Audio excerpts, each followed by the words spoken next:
बिस्मिल्लाहिर्रहमानिर्रहीम, अस्सलाम वालेकुम।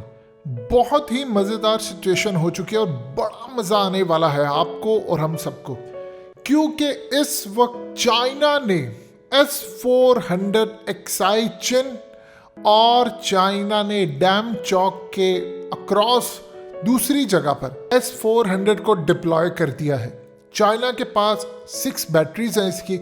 इंडिया को ये समझ नहीं आ रही कि चाइना के एक्साई चिन या लद्दाख वाली जो साइड है यहाँ पर S-400 डिप्लॉय करने से पूरे का पूरा लद्दाख, पूरे का पूरा जम्मू और कश्मीर इस वक्त चाइना की रेंज में आ चुका है।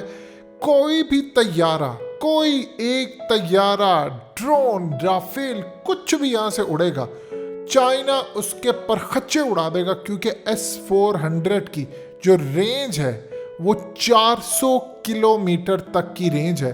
इस वीडियो की अहम डिस्कशन चलती रहेगी, लेकिन इससे पहले आप वीडियो को लाइक करें, हकीकत टीवी को सब्सक्राइब कर लें और बेल आइकन पर ज़रूर क्लिक करें। और इस वक्त इंडिया को खलबली मची है। अमेरिका से इन्होंने किया है फौरी राब्ता और कहा है कि देखिए पाकिस्तान को HQ-9 एयर डिफेंस सिस्टम जो कि S-300 की कॉपी और उसका एडवांस वर्जन है, आप ये समझ लीजिए करीब आप कह लें S-400 के, क्योंकि उसकी थोड़ी रेंज ज़्यादा है और हम इसकी रेंज अभी पूरी बता नहीं रहे, क्योंकि HQ-9 का जो एडवांस वर्जन है चाइना ने उसको 250 किलोमीटर की रेंज में रखा है। एक साइड से चाइना ने S-400 डिप्लॉय किया है रशिया का और पूरे का पूरा भारत इस रेंज में, दूसरी साइड पर HQ-9 पाकिस्तान और यहाँ से पूरे का पूरा श्रीनगर, कश्मीर, सब कुछ भारत का हमारी रेंज में, यानी लेफ्ट साइड से भी रेंज में, राइट साइड से भी रेंज में, आगे से भी, पीछे से भी। अब जहाँ से राफेल उड़ेगा वो रेंज में होगा। और ज़रा हैंकी बैंकी की इस दफ़ा याद रखिएगा, हमें जाने की ज़रूरत नहीं है अपने तैयारे लेकर जाने की, ज़रा सी हैंकी बैंकी हुई तो हम तैयारे मार गिराएंगे। इंडिया ने इस दफ़ा क्या किया है, इंडिया अमेरिका के इस वक्त पाँव बढ़ने को तैयार है। उन्होंने अमेरिका से रिक्वेस्ट की है कि देखिए पाकिस्तान को दिया है, अब चूँकि मैं दाएं बाएं हर जगह से रेंज में आ चुका हूँ, तो आप जो S-400 है, यानी जो काटसा की पाबंदियाँ हैं रशिया से लेने पर, वो आप मुझ पर आयद ना करें।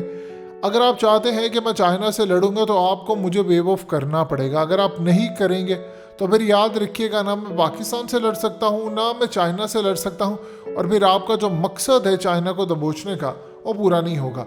और इंटरेस्टिंगली में भी हो सकता है कि चाइना के मामले पर इस वक्त अमेरिका कंसीडर करे, लेकिन अगर ऐसी सूरत हाल होगी फिर तुर्की भी कहेगा, फिर और ममालिक कहेंगे, तो वो लिहाजा एक माहौल पैदा नहीं करने देना चाहते। लेकिन कुछ भी हो सकता है क्योंकि सूरत हाल बड़ी नाजुक है। देखिए 2018 के अंदर अमेरिका ने धमकी दी थी इंडिया को और कहा था कि तुम पैट्रियट ले लो, यानी PAC-3 ले लो, और साथ कहा था या THAAD ले लो, terminal high altitude area defence. उन्होंने कहा ये ले लो, इन्होंने कहा नहीं हम नहीं लेंगे, हम सिर्फ S-400 लेंगे। एक तो इसकी रीज़न ये थी कि पाकिस्तान जा रहा था बिल्कुल करीब रशिया के और इनको था कि रशिया हमारी जेब से निकलना चाहे। दूसरा ये था कि चूंकि चाइना ने लिया हुआ S-400, तो उन्होंने कहा कि अगर चाइना खुद जो चीज़ें बनाने वाला अगर वो ले रहा है तो कुछ बात है, और डेफिनेटली बात है S-400 उसकी रेंज ही कमाल है। लेकिन सवाल ये पैदा होता है कि उसमें चाइनीज़ इलेक्ट्रॉनिक सिस्टम लगा हुआ है, वो सारा कुछ इंडिया का लेट से मिसाइल रोकता है, इंटरसेप्ट करने की कोशिश करता है या मारता है, कुछ भी करता है। तो फिर आप एक चीज़ बताएं, अगर चाइना का इलेक्ट्रॉनिक सिस्टम और उसने यहाँ से आगे पीछे इसकी रेंज कर दी या साइड चेंज कर दी, जो ईरान के साथ हुआ था जब वो सैटेलाइट यूज़ कर रहा था अमेरिका और ये तमाम, फिर उसके बाद क्या हुआ, तो ईरान का भी तो जाकर किसी और मुल्क के तैयारे को हिट कर दिया था। और इंडिया अगर इस चक्कर में आए और राफेल उसका सामने खड़ा हो और वो यहाँ से मिसाइल फायर करे S-400 से, अभी तक तो मिला नहीं है, ये हम सिर्फ तब बातें करें, और रेंज उसकी आगे पीछे हो जाए, साइड चेंज हो जाए और अपना ही कोई राफेल गिर जाए, तो फिर क्या करेंगे?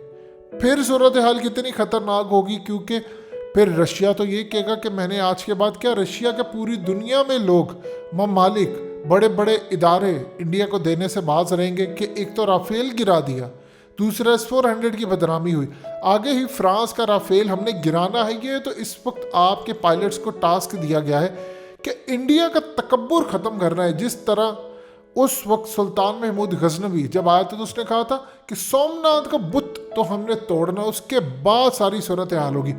और भारत की तारीख रही है कि बाहर से जो भी आता है वो भारत को फतह करके चला जाता, चाहे मुसलमान हो, चाहे अफगानी हो, चाहे अंग्रेज हो या कोई और हो।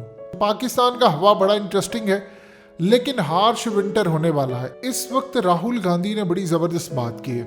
उसने कहा है मोदी को, चूंकि वो कहता है मेरा 56 इंच का सीना, उसने कहा मिस्टर 56 इंच लाल आंख दिखा क्यों नहीं देते।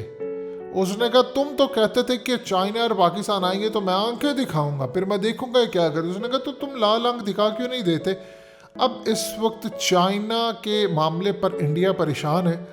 अब इस वक्त उनके पास सप्लाई नहीं है। चाइना के मामले पर इंडिया की जो लास्ट रिपोर्ट थी वो इंटेलिजेंस रिपोर्ट बेकार गई। उन्होंने कहा था कि हम अगले साल तक तैयारी करेंगे, बाइडन आ जाएगा, बाइडन के आने के बाद ताइवान का मामला उठेगा।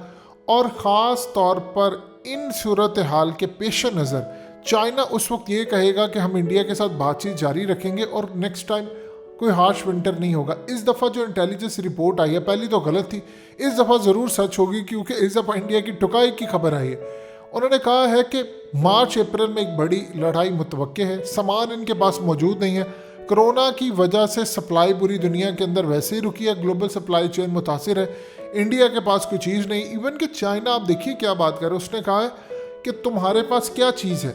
हमारे पास तो अपने सिपाहियों को गर्म खाना ड्रोन्स के ज़रिए पहुंचाने के लिए है, फैसिलिटीज़ हैं। हमारे पास तो थर्मल की चीज़ें हैं, हमने कंटेनर्स बनाए हैं, परमानेंट इंफ्रास्ट्रक्चर बनाया है, बिल्डिंग्स हैं जो गर्म रखने के लिए। तुम्हारे फौजियों के पास तो लड़ने का गोल नहीं है, यानी वो वहां पर अपनी जिंदगी बचाने के लिए जा रहे। देखिए दो स्ट्रेटजीज हैं, बड़ी ज़बरदस्त और डिफरेंट है। आप क्रिकेट मैच जब खेल रहे होते हैं और आप डिफेंसिव होकर खेलते हैं कि आपने मैच बचाना है, आप जब इस नज़रिए से खेलते हैं तो फिर आप हारते हैं। जब आप एग्रेसिव होकर खेलते हैं तो फिर आप जीते हैं। चाइना मारने के लिए आ रहा है, भारतीय फौजी जान बचाने के लिए वहां पर जा रहे हैं। दो चीज़ें हैं। वो वहाँ पर कहते हैं कि तुम्हारे पास से लकड़ियाँ हैं, अगर वहाँ पर ठंड लगेगी -30 में, तो -30 में याद रखिएगा लकड़ियाँ भी काम करना छोड़ देती हैं। अब कितना काम करते हैं, आपको वार्म क्लोथ्स चाहिए, ऑक्सीजन लेवल वहाँ पर लो होता है। अब इस वक्त भारत काम ये कर रहा है कि अपने फौजियों को कह रहा है कि तुम लोग घर वालों से मिलकर आ जाओ, यानी हार्श विंटर होने वाला। देखिए किसी को नहीं पता, आपकी लड़ाई हो ना हो, आप लोग ऑक्सीजन की वजह से भी मर जाते। पिछले साल क्या भारतीय कितने मरे।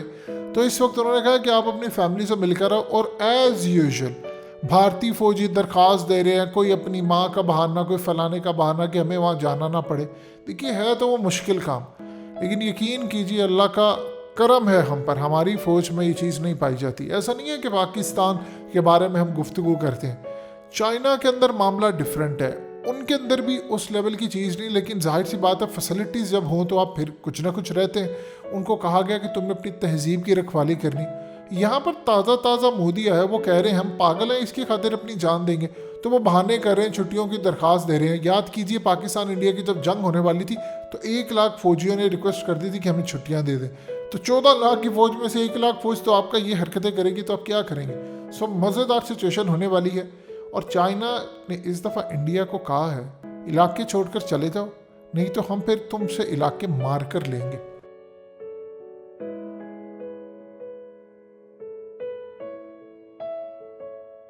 हकीकत टीवी को सब्सक्राइब करना मत भूलें, वीडियो को लाइक करें, शेयर करें और कमेंट सेक्शन में अपनी राय का इजहार ज़रूर करें।